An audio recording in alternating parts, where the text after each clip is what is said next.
Hi, welcome back. Aurum here. Today we're gonna react to live stream of Wuthering Wave version 3.3, I believe, the anniversary patch. So yeah, as you can see, the pre-download there. This is the day before the update. I already clicked the pre-download. I believe it was around 19 gigabyte. Yes, 19. Again, that's a huge patch. But the important is not the actual update size itself, but how much the game left with after the update, which is as usual. I'm gonna talk about that after the update in part 1 of 3.3 playthrough. Anyway, today agenda as usual for every single live stream reaction. We're gonna talk about event, followed by final thought, and then prediction. But instead of prediction, I will say story and prediction because I will talk about that when we got there. And then followed by quality of life improvement, and last but not least, the reaction itself. Now let's go in, shall we, and talk about the event. There are a total of 1, 2, 3, 4. So yeah, this is all impromptu. So I only laid some text on my note, and it didn't convey everything. So everything I said here is pretty much on the go. Sometime I could probably miss something, and probably didn't talk about that. Or maybe if I remember during the actual editing there in the future, yeah, you add more during part 1. Anyway, why did you go in? So there are total of 6 event, but I believe 2 of this event don't press is not here at this point. Let me check. Yep, it's not here. Okay, first let's go talk to the event. It's already not present here, which is, let's move to I think it's Blackshore. No, it's Royal Porcelain. Yes, Academy. Yes. This new area we can enter. So the first event called Lahairoi Block. The NPC we seen, we talk with during this event called Tetoris. Yes, it's a pun of Tetris. So Tetoris talk about the invention that she made. I think she was standing here in front of Tetoris. Anyway, she's standing here. And then during our introduction to this mini game, which look like Tetris but not really, it's different. She talk about someone who break Fleet Snowfluff record, or maybe Fleet Snowfluff are the one who break record. I don't know. I don't remember which one. But it's like Amiat record or something. The information itself not really that important, I guess. But one thing that I remember during this event is that the whole thing that we play with is her innovation of this Lahairoi block minigame. So that's all. It's simple minigame, just adding up. You can add vertical and horizontal. It's not really Tetris because it's not time based. You can basically do this slowly in a sense. It's not like like this Tetris here. It's slowly going down. It's not just need to put block depending on. Anyway, it's a simple game. Moving on, the next game, so this thing, I think we cannot enter this area before, by the way.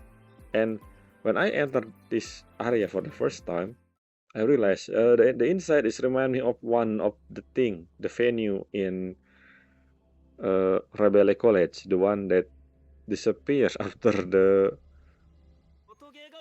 uh, the whole New Solar celebration over, which look exactly like this. We meet Linnea, I believe, over here back then during the main quest. Anyway, we meet character here. Okay, the next event is called Speed Up Fuel Instrumentality Project. And guess the name of the NPC we talked with before we start the quest? I mean the event. It's called Fantasy.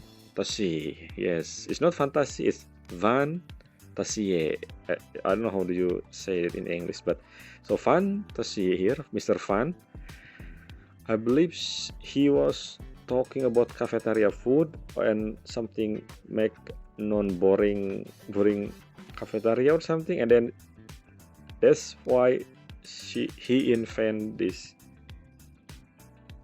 mini game. I think it's basically a simple game where you need to pick up everything that goes down from the top, and you need to avoid certain item. This is something that we see a lot in different game, and I believe we have original game standalone about this simple game. I don't know what you call it, but I seen before. So yeah, it's simple game again. There's not really information about this one. It's just his project about cafeteria stuff. In the end, I said maybe it's not too. Maybe it's. I think I don't remember, but we have a suggestion for the game, but I don't remember what I put because I don't record it. Okay, so moving forward, I believe that's what I believe. I think I will record all the game, all the event during the whole playthrough. So just in case when I talk about this at every reaction live stream, I can pinpoint what I did back then because I don't remember most of the time. And I think it will be voice and non-voice depending on, commentary and non-commentary depending on the content itself. For the voice one, I will probably make a commentary, but for the non-voice one, I will purely just doing the event. Anyway, that's the second event. The third event is, the other 4 event is still here. So first thing first, let's talk about Whisper Between Stars. This is interesting permanent event. Is it permanent? I don't know if the requirement need us to, so which means we can do this anytime, but it say progress the main story to unlock the event, which means this can only be basically, is this permanent, which means it will be here, but then again, no, I don't think. No, I think it will be interesting. Not interesting. Even though this will be moved here, when someone do the main quest in the future, if they start late, since the requirement technically to start the first episode of each character, meaning that especially Sigrika one, I need to do this whole during the main story, so it should be fine. By the way, the story is very simple. It's basically just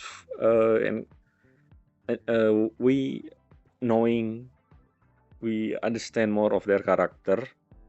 For Rinai one is pretty much what she's gonna do in the future. That's basically her goal.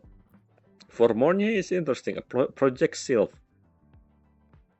I wonder if you're gonna do something about this more in the future. For Sigrika is pretty much the main story, so I have nothing to say about this one. For Luke, it's a simple. He cook. We know about the thing. So he create the candy, the one we eat with Sigrika in the main story, and he create a lot more. So basically, Luke is a jack of all trades. I feel like he can do anything. Anyway, moving on, Lucilla. Okay, Lucilla is the interesting one. As you can see, the title, I said this before during the anecdote itself. The other character title is normal. In a sense, it's normal title without anything different. Lucilla here have quotation mark on each of every subtitle. And even the description also a bit different, I think. And we learned something about her past here, something to do that she was once a pioneer association member. We learn more about her actually during the second part of the story, which released 3 weeks after 3.2 update, which we're gonna talk about that in the story and prediction. But yeah, this whole thing is interesting. The Amiat one also interesting. Again, Morse code. I don't know what this is supposed to. We know this is said I will protect you, but why Morse code? I guess the point is not the Morse code itself, but the fact that she's still somewhere in the void and somehow able to send message using the whole Amiat exoswarm thing. We'll talk about this more in the story part because there's something that weird. Anyway, that happening, especially during the next event. I wanna talk about, which is not the thing. We're gonna talk about. So yeah, that's this whisper between star. I believe we will have more of this in the future, maybe. Wish between star 2, between star 3 or something. Maybe is this a thing that we're gonna learn more, or it is just for this one. Sometimes they only release something like this once. Like for example, last patch, there are event where we enter Sonoros Sphere.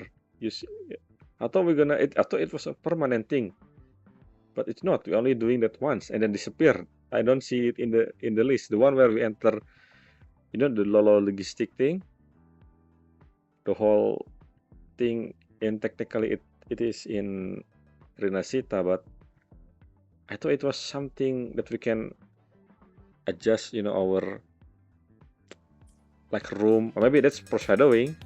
Maybe we will have some furniture or adjustable room in the future. Maybe our room as a student, we still don't have our dorm, or maybe we don't have a dorm. I don't know. Anyway, moving on to the next event. This is a simple event as well. We have this event as a permanent thing, I believe, which I haven't finished. It was this, no, not this one. Yes, this one, Banner Never Fall. As you can see, I haven't even started this, but this event is similar to that. Why do I know? Because when I search the name of the event on the list in one of the web, it said that this event is similar to this one. That's why I said, okay, so something like that. By the way, this Night of the Wild, it's a combat event, but with a bit of exploration there, basically just to make it longer. I understand if it's permanent, but for a limited time here, I will let's just do the combat. Anyway, this event has story. We learn about let's move to the location actually. I believe the NPC is still, yes, this one over here, Night of the Wild. So what I learned from this event is that there are this group of the night, basically this, I don't know if the giant thing that throw us is Exoswarm or something that made by the Academy, because again, both thing exist. So sometimes I don't know if it is a creation of the Academy or it is actually an Exoswarm, or there's never been a creation. No, there is a creation. Like for example, a boss we fight, like what the name? Hefatia. Hefatia technically not Exoswarm, right? It's a creation of Academy or Institute, I guess. I think I didn't say. I don't think it's because it has purpose back then before the whole Helios and reactor drive thing. By the way, this is the NPC, Joel Jodra. So I've assumed this is some random guy we never seen before, it is a random guy. I don't really remember. Again, I don't remember what we talked with him before we start the quest. I should probably record it again. I will do moving forward. But in one of the stage, maybe I probably missed a note, but on the last one, when we in the starting location over, I believe it was over here. Maybe not over there. Maybe over here. I don't know which one. There are 3 stages on this exam stage. I don't know why we have exam. I mean the night exam, I guess. There's something on the ground in the starting area, and when I read the note, it talk about the 17th Grand Commander named Hogard, or something, Hogard, who saved someone, a human. They say that the 17th Grand Commander was a mere human, which is weird because Hogard, we don't know who Hogard was. Technically, he was the 17th Grand Commander who helped someone named Joel Jotra. Yes, Joel Jotra. Not Joel Jodra, but with a T instead of a D. And then that man, Joel Jotra, become the 17th Grand Commander, the one that this story talk about. And then if I remember, the Joel Jotra guy say that his uncle or his auntie come from Renacita, which there a story about the night there. That's pretty much it. I don't know the important, probably nothing. So we learn about the night people, the not the night people. This Mecha Scott, I believe. Yeah, is this Mecha Scott? I mean, there are multiple Mecha Scott. This is one of them, I guess. So which means this is not Exoswarm. This is man-made by Institute. So yeah, that's one of the event. Moving on, the event that I don't like. This is, I don't know if people really like this. Yes, you can see this. This location, this took place in the same area as the other event, which is the Mind Drive Arcade or something. Mind Drive Arcade, yes, you can see there, Mind Drive Arcade. So pretty much, this is pretty much a rhythm game which somehow collab with Muse Dash, just the music part. Something I want to talk about. We have a few character and a cameo here. They all talking about, oh, I want to relax. This is a good relaxation thing to do. Blah blah blah. No, this is not a relaxation at all. So something that I don't like about this event is, but I like rhythm game. I play a lot of rhythm game before, like especially on mobile, because again, rhythm game is really easy. Not easy. It's really intuitive on mobile. All of them that I play, like all the Idol Master that I play, the Resute, Mirishima, even the latest one, I forgot the name, Frames Song for Frames or something. I also play like Bang Dream, and I never try Prosekai, but I believe it's similar to Bang Dream and also Idol Master Song for Prism. The whole like keyboard layout like similar to Guitar Hero or also one of the mod in also. And also I play Love Live back then with 9 button and so on and so forth. My problem with this one, however, sort of the bit, this is not even the collab with the Muse Dash gameplay is simple. You just have top and bottom button and adjust the button either to hit the thing or to avoid the thing depending on the option. This game, however, we have 6 buttons, technically 5 in a sense. And we basically playing memorizing. We memorize, not memorize. We need to push. We need to do the button depending on the thing that close to the beat. That's not a good idea for a rhythm game. A rhythm game is supposed to be simple, and what we need to do, again, like the people in the cameo say, Linai, Morne, Luke, even Luke are the one who actually talking about relaxing stuff. And Sigrika, the last one. And no, before Sigrika, no, after Sigrika, we have another new NPC, a trash can master, which the buff is pretty much not a buff. Basically, we're able to listen to the song without worrying about that anything. And it just happened, yeah, be pop. It just happened to be unrecorded. So if you want to listen to the song, you can just use this. That's what he said.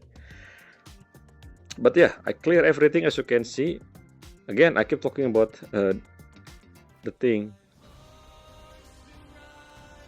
Let's not. Okay, so again, I talk about the button, right? Basically, this is not a rhythm game in my opinion. This is just you need to click, you need to push the button that show exactly at the rhythm. I guess it can kind of make sense if it is a rhythm, but it's not really a rhythm game.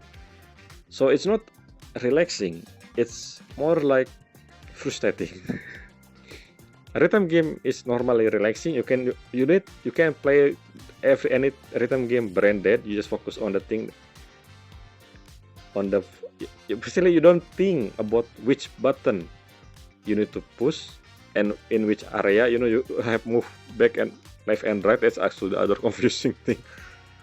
And not to mention the dash one, the golden light. The other 4 button have something that pop up the moment you beat them. You want to put the moment, yeah. Do you know what I'm talking about? But the golden one, there's no indicator you click it or not. There's no pshoo, yeah, pop up like a wave line or something. Not to mention, there are 2 different road. The normal road was fine. That's actually the easiest one. The harder one, the one with the triangle road, where they able to rotate the thing, and that's a problem. There's so many problem with this. If they're gonna say this is permanent, right? It is permanent. So since this is permanent, I hope they change the way this rhythm game, make it more simple and relaxing instead of focusing on which button to push. Anyway, again, then not to mention the green and the blue one is very similar. When something moves really fast, you can barely see the difference between the green and the red. I think it should probably change the color that very much different and not look alike, especially the green and the red. Another problem with this one is, so for rhythm game, again I said that I play rhythm game on mobile phone. The other one is very intuitive and easy to play on the phone because that's the point. This one, however, on the touch screen, you need to push exactly in that exact spot. If you misclick because it's close, the button is close to each other, you will fail and miss. This is the first time a mobile real-time game that's not really touch screen friendly, in my opinion. Anyway, yeah, I don't like this sort of the bit. I don't know. Hopefully they adjust this. This is permanent. Anyway, which means they're gonna add more music to this. Even the Muse does. Again, combat is so much simpler than this. It's only 2 button and you, again, I saw this before. They collab with Muse, but then I thought because of Muse does, they probably have the similar combat, similar play style, I guess. But it's not. It's not. It's floating. Anyway. Moving on to the next event. Not this one. Not this one. Not this one. Where is it? The main event that I want to talk about. Oh, this one, the first one. Yes, this is interesting. So, just like, I don't remember if in 3.2 we have this. Oh no, I mean 3.1 we have the same thing like this, but in 3.0 we have similar thing. Back then it was about Ameat, I believe. So this one is about Hyuki and the upcoming character. So we learn about we learn about her a little bit in the story. I will talk about it later. But the thing I want to talk about here is that we meet the character that we seen during the Konami patch. As you can see there, Platia. She from Ashinohara. We know that, just like Chisa. And I assume Hyuki is because the name is very Japanese. It is interesting. Platia name doesn't sound Japanese. So I don't know why they use the name Platia for her. Anyway, this whole event is simple. So we meet Platia, and she said that she on the exchange program simply because the other Bloom Bearer who stationed in Laheroy seen something that when they talk with Platia, it's remind her of someone who saved her back then before Honami fought. This is something I don't understand. I think they didn't really pay attention to the timeline. So let's talk about the first thing we meet with Platia. This one, this the first mission. There are 7 steps, as you can see here. The first step is we encounter Platia, right? And Platia mentioned that this Miko. So there are this Miko, the people in Ashinohara. It's pretty much kind of similar to. She says something. I don't remember the exact wording, but the Miko in Shinohara similar to something. I forgot. Oh, similar to a Blessed Maiden. in Rinasita, basically similar to Kartetia, the role, but not every Miko. There's one specific Miko who different than the rest of the Miko, which is Hiyuki, in a sense that she was born with a unique forte. I guess we don't know yet. We're gonna see during the 3.3 patch, I think. So yeah, she mentioned that when she was a kid, we know that Platya is older than she looked because she have forte that make her look younger. That's what I learned when we talked with Platya back then. I believe she is still in Honami City right now. Let me check if she's there or not. Last time I checked, she was there in Lakeshore Chronopolis. She should be still here. One thing that I learned from this that we didn't contact Blackshore even after the whole Void Worm, because again, this is confirmed that the Void Worm situation, Void Storm, only happened in Act 1. After Act 1 done, we pretty much able to talk with people outside, but we didn't say anything to Storekeeper, which is funny. Why we didn't say anything to Storekeeper, I wonder. So yeah, as you can see, Platya is still here. I mean, again, about Storekeeper, I thought she gonna be worried that we didn't, the whole thing about lost contact, but we didn't talk about. And then we said, I don't want to worry about Blackshore. I don't want to worry the people in the Blackshore. I will solve this whatever problem that I have in Lahairoi on my own, something like that. I don't remember the exact wording, but something like that. So yeah, Platya here have forte that make her younger than she look. She technically older because we remember the whole thing. At least this Honami city become this Sonoros Spear is older, at least older than 20 years. Because up before the 20 years thing, when Chisa entered this area 20 years ago, there already a person here, the one from Blackshore, who also, the record say that, I forgot her name, the one that Chisa met, she was a lot older as well. So the whole event in Honami City took place long time ago, at least 30 years or something. And she was a kid. So when we talk with Patya, この町覚えています。昔、はい。ホナミが悲鳴に潰された時、私は家から離れる列車に乗っていたんで、私は共鳴能力こそ現実のホナミは広い無音区しかの私のやる。Anyway, so she was helped. So during the whole Honami City becoming a Sonoros Spear, become a Lamen back then. Lexi says she escaped with her parent in the train. But I believe in the story when we talked with her in the event, she said that a Miko saved her, and that Miko is Hyuki. And then that's the premise of this event. We helping her searching information about Hyuki. So because she want to thanks Hyuki, that's pretty much it for saving her. It's another interesting idea because this happened more than 30 years ago, I think. More than 20 at least. So how old is Hyuki?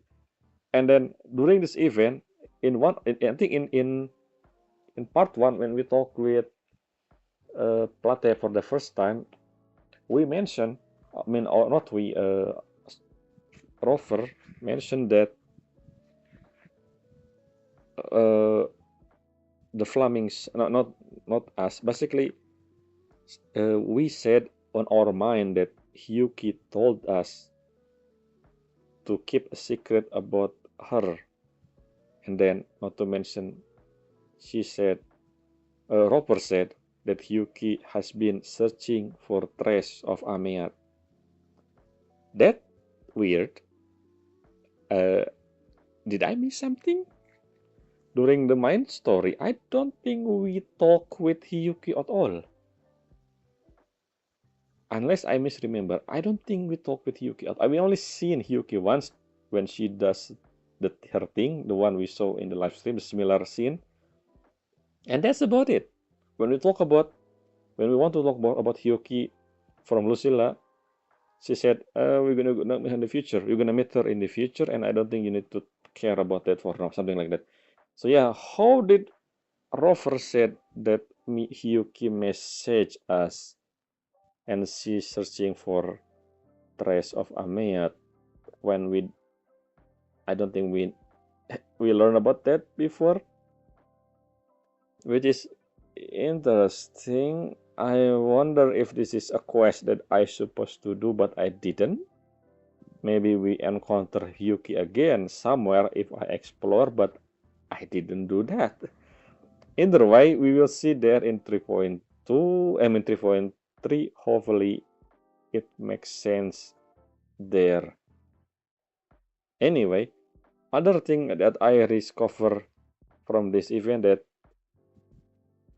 we will probably learn more in the future. So Hyuki end up in Lairoy after the event, after Ashinohara fall. Well, not Ashinohara. We don't know about Ashinohara, but after Homina City fall.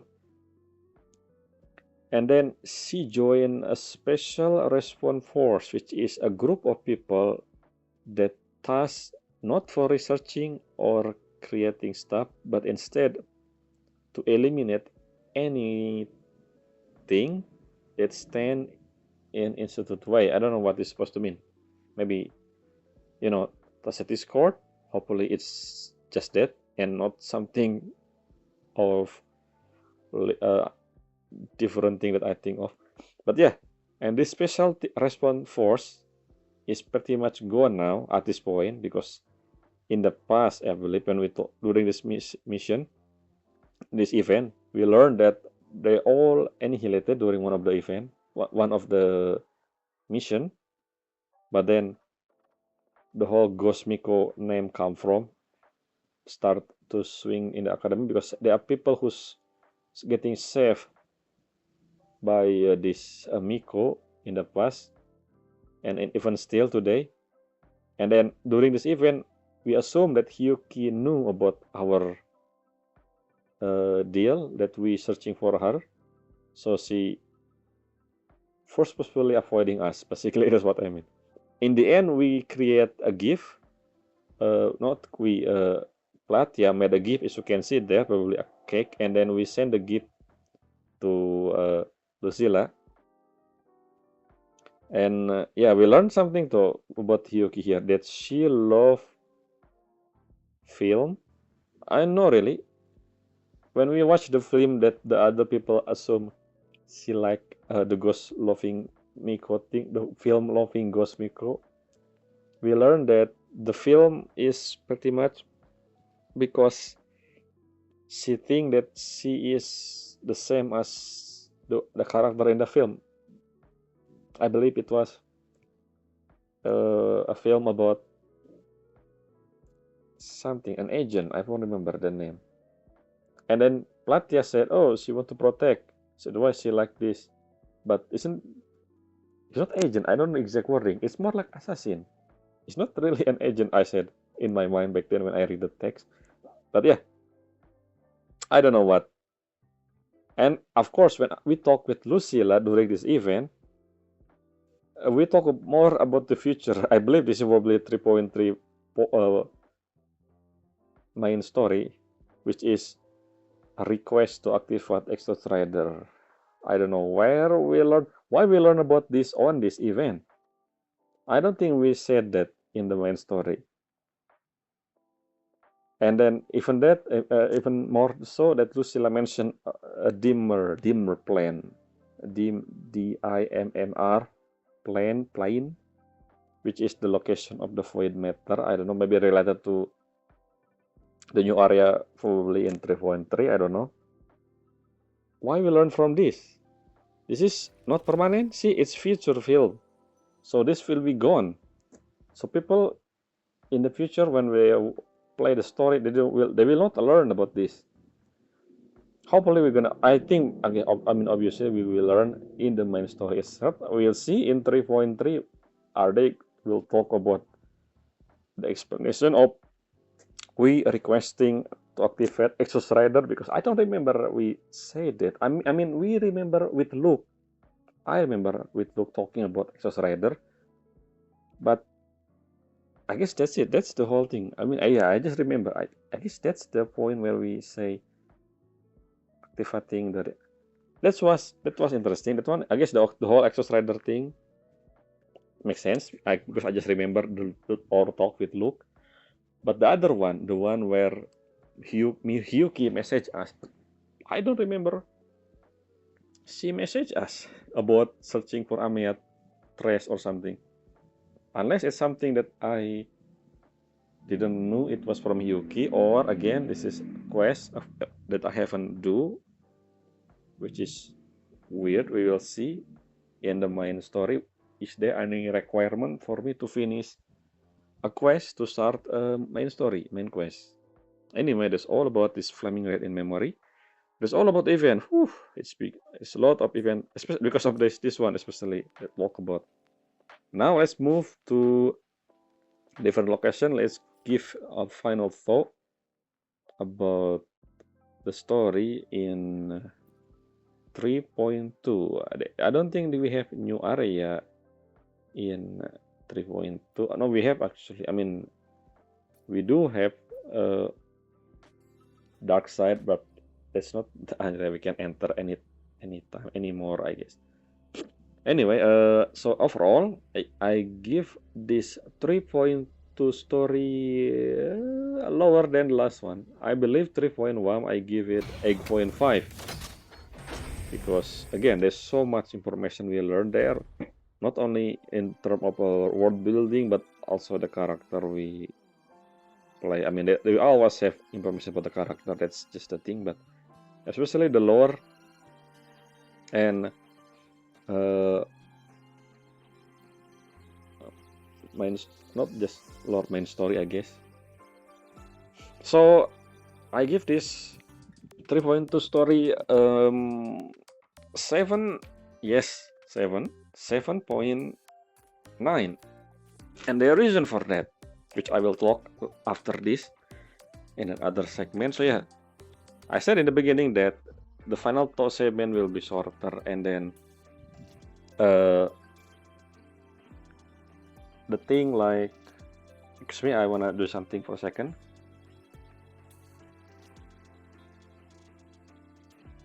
My noise.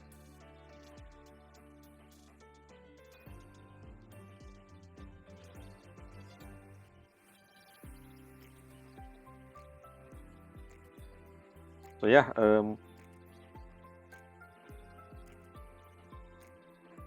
so now let's move to the story and prediction. The reason why I give the story 7.9, mostly because of one thing. I feel like 3.2 we only have this similar to what happened in Honami City. Again, I keep saying, I say this before. We only have like 10% story progression. 90% is pretty much Sigrika. Well, 70% I guess Sigrika, and 20% Lucilla. And we still have more to know about Lucilla in the future, probably. Okay, first let's talk about the first part of the story, Arc 4. We pretty much learn about Sigrika. That's the main thing. We learn about Sigrika, about how expectation from other, that's her thing, and then at the end here, at the end of the story, she changed, I guess. So instead of expecting and live up to other expectations, she said, I'm the one who expect. I don't know. I think something along the line. She said that I will be the one who expecting something from myself. I don't remember. Basically, it's not. I don't remember the detail. But I said something funny when she said that. I believe she said, instead of other who expecting something from me, I'm the one expecting it from me or something like that. That's the solution. I don't know. Anyway, so yeah, the whole dark side, everything is Sigrika story in a sense. Back to the beginning though. In 3.1 segue, we learn about a student spy. By the way, this whole story and prediction will not be in order. It just depend on what I remember at the moment. So yeah, student spy, student spy. Nifora or the Green Architect told us that they are student spy. They're gonna do something during the new solar celebration. And at first, who is it gonna be? Sigrika? No. The NPC is Isla? No. Denia? Denia, interesting. And yes, we found out that Denia is technically a student spy, which I still don't believe that she is. In a sense that the traditional name of a spy is. Because first thing was we have two scene. No, we have a few scene with Denia. The first scene was the first few scene, which always been with Sigrika, is pretty much the idea of Denia as a friend here for Sigrika. We also learn later on at the end of Lucilla part and in Segue that the whole thing about the dark side was pretty much because Denia wants Sigrika to grow up, not to grow up to instead of worrying what other expecting from her, but instead do the different thing basically, which we know what Sigrika in the end the result are. And the whole thing with Denia here, we have two other scene with Denia. The first scene during the finale of Act 4, which we seen her at top of the building saying that they said they're not gonna hurt her or something, hurt them, which we learn more in the other scene at the end of Lucilla, segue story after story. We learn whereas Dinia talked with Nifora about the whole thing. So we learned that the whole dark side is technically. So one thing that I want to know, I said technically, but I didn't say anything more. Basically, the thing I said before, it's the same thing. Anyway, what I want to know is Denia know that Nifora a Fraxidus leader? I mean, overseer, I guess a leader as well, Grand Architect, or maybe she doesn't know that because then she never mentioned Grand Architect as a Fraxidus, as a name Fraxidus group, which I assume Nifora just told that something else, the different story to Denia, and then Denia just I don't think Denia believe. She said something about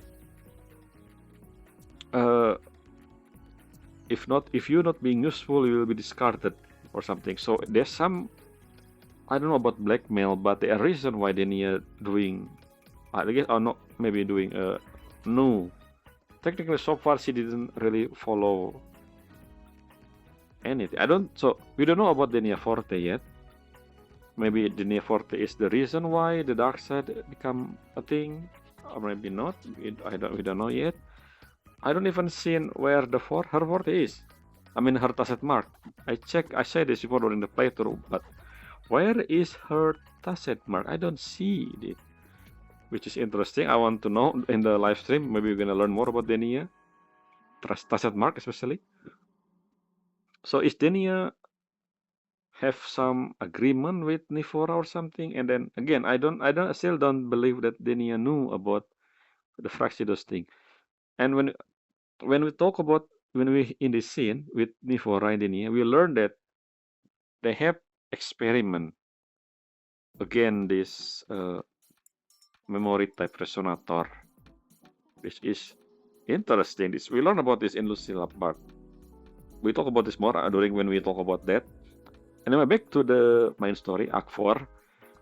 So during the Sigrika stuff, I said a few things in the playthrough. One of them was the entrance of the riddle. So during this new solar celebration, Darkseid was not everything related to Darkseid Sonosim was sealed inside the riddle, and then the academy always do this every year, pretty much every single time I think this is technically a Bungkasai, basically school festival, which happen each year, right? This year just happened to be at the same time as the Helios thing, which is why it's become new name. It has new name, New Solar Celebration, instead of school festival. But the riddle time. So we know that now that the riddle is related to the whole point of this riddle that was sabotaged by Fraxidus. If we learn this, even though I didn't realize it was Fraxidus during the whole story because we don't have any clue. But now we know the Black Rabbit thing related to Nivora or Grand Architect. Anyway, so the whole riddle thing. There's something that I understand. I said this before. We know that the Fraxidus planned to do something with the dark side, but why did the Academy didn't do anything? Like maybe we know that the Academy, as you can see in the wave line, I still have Lucilla message. What is that? Maybe I share this later in the future. But this one of the Academy's news. This thing. This is something that they send to all students, which means they told people, the student, to do the riddle. Even though we know that the riddle is sabotage, why didn't the Academy send another message? They said, stop doing the riddle. I know I said this before that maybe it will cause panic or something, blah blah blah, but I don't think so. Not to mention we know the Lahairoi is a dangerous area about Void Worm, Void Storm. People, students will understand if something wrong happened during the riddle, and even because we know that the riddle will pop up randomly, I think, anywhere. It can be anywhere. I believe you don't need to go to the Divinator thing. Maybe if it is still Divinator, just close the access to Divinator and the riddle will finish if that's the case. But we're still allowing people to still doing the riddle. I don't know why. Maybe this happened in an instant. Basically, when the story will begin, the riddle starting from that point, and then when we begin our investigation, after that there's no more riddle. But still, that doesn't make sense because we have a scene where we enter riddle with Isla thing, the student council stuff. Anyway, so yeah, whole thing about dark side.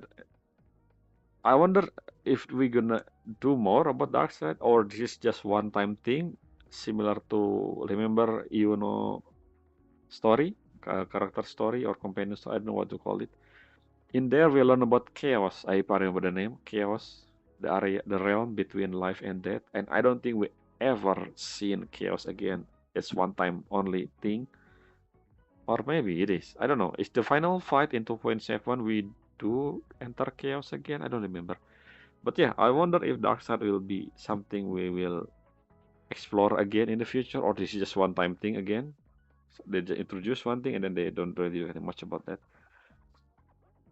And anyway, during this event, there are a few things that I feel like we learned, but we didn't do more. First, the alarm clock. Remember alarm clock when we first enter the dark side from the pillow area in the beginning. Lucilla mentioned that in order to go out of this, you need to what I say again? You need to use. Did it just move? Atau it's not move the Helios. Anyway, you need to use alarm clock to leave the dark side, and we never do this again. If we only do this once, I believe this is the reason. I think this is my guess. The reason why we only do this once because of the Fraxidus tempering the dark side. I think not Fraxidus. I guess Gracie take the Black Rabbit. So Black Rabbit tempering with the dark side. That's why alarm clock never used again. Second, Chisa. I feel like Chisa present here, just a cameo. She didn't use her forte for some reason. Her forte able to slice space, Sonor Spear, especially Sonor Spear, the thing with Honami City, remember? But somehow she didn't do anything about that to rescue at least the student that happened to be go inside along with her. Again, this is also interesting. I said this before. The entrance. So this is the only time where people got absorbed into the dark side unwillingly, which is different than the other time we entered dark side before, and this only happened once. I don't know why. Maybe there are multiple entrants they could absorb. I don't know. They only have one example, but this just feel weird. The other thing is Isla.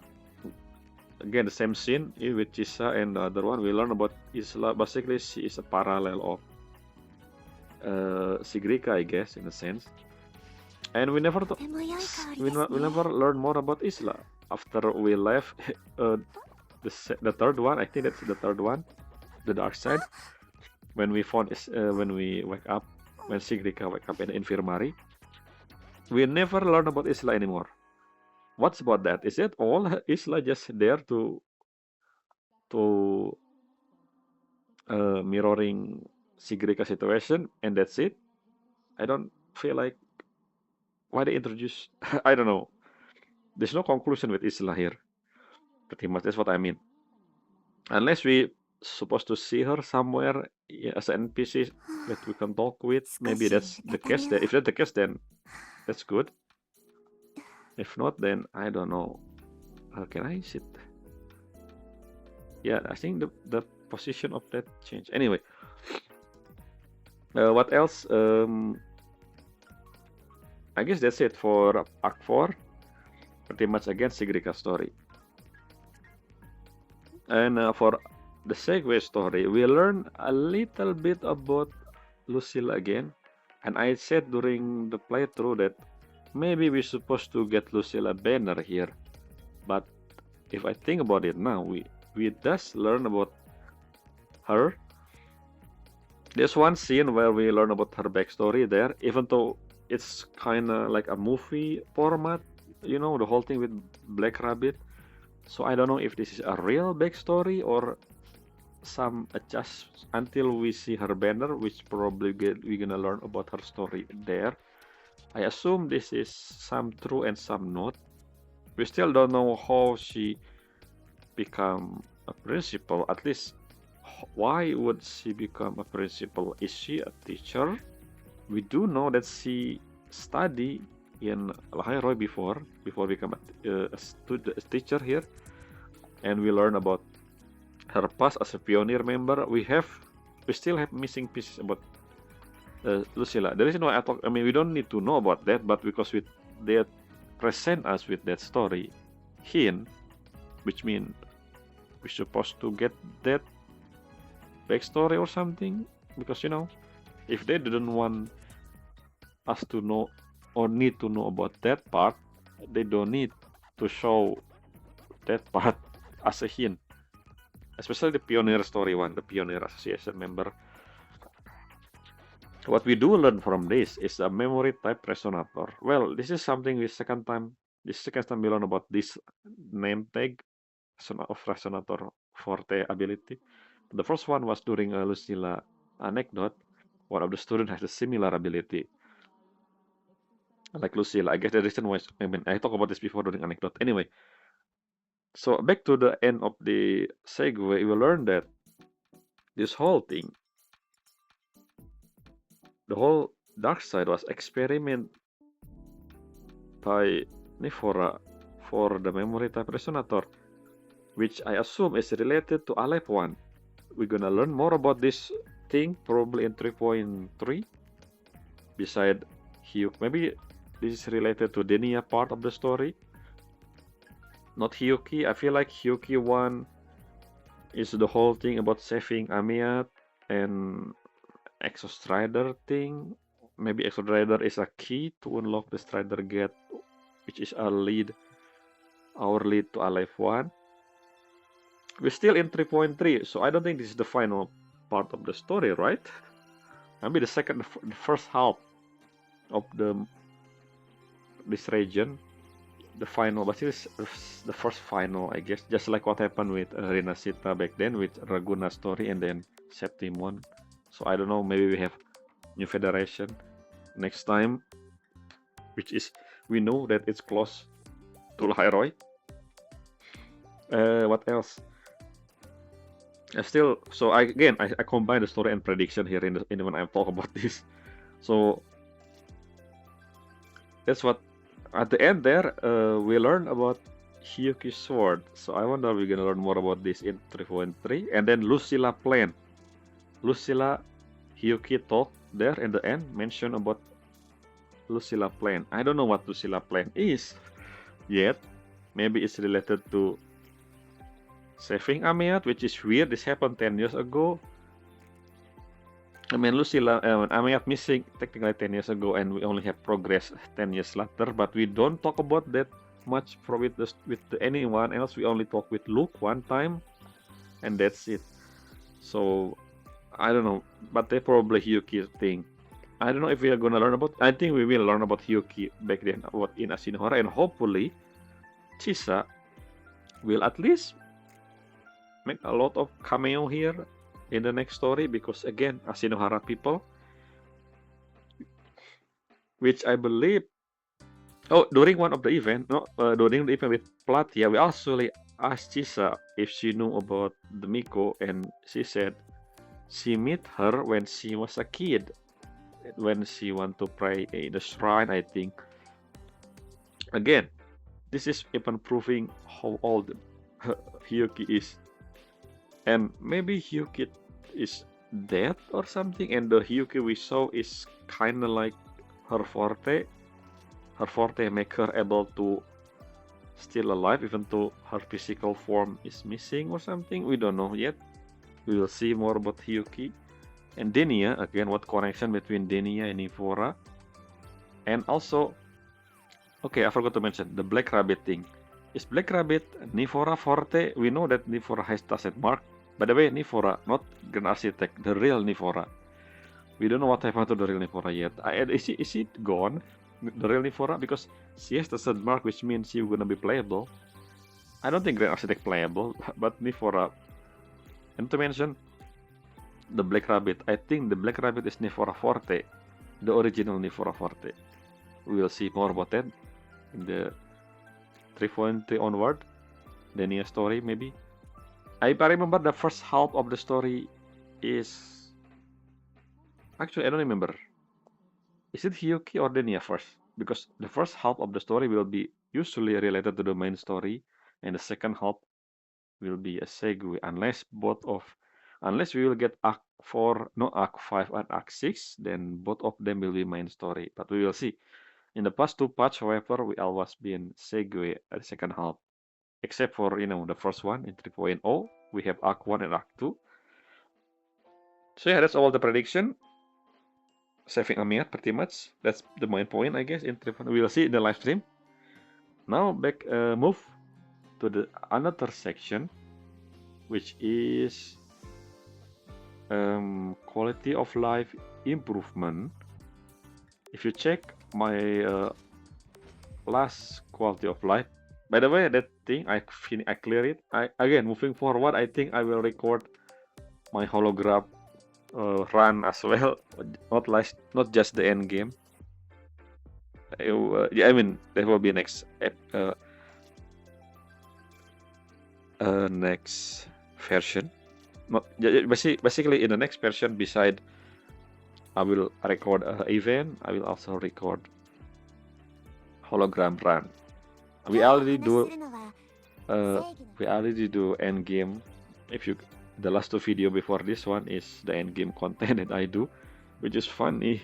I still haven't able to clear Tower of Adversity. I need more character.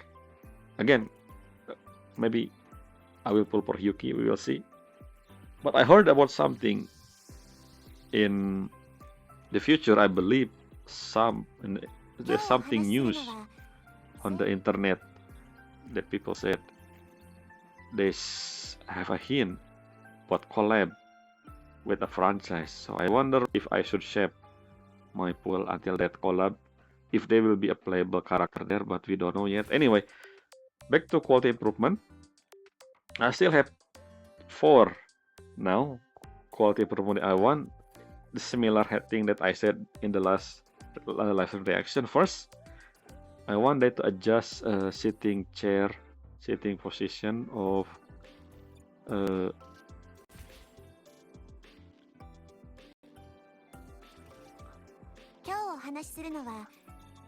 female character. As you can see here, it's I don't know, it's a bit still thinking it's not really feminine. That's just my thing. I don't know. The second thing is I want that we able to fly in Lahairoi, but I think they have something different they're gonna do with that, which is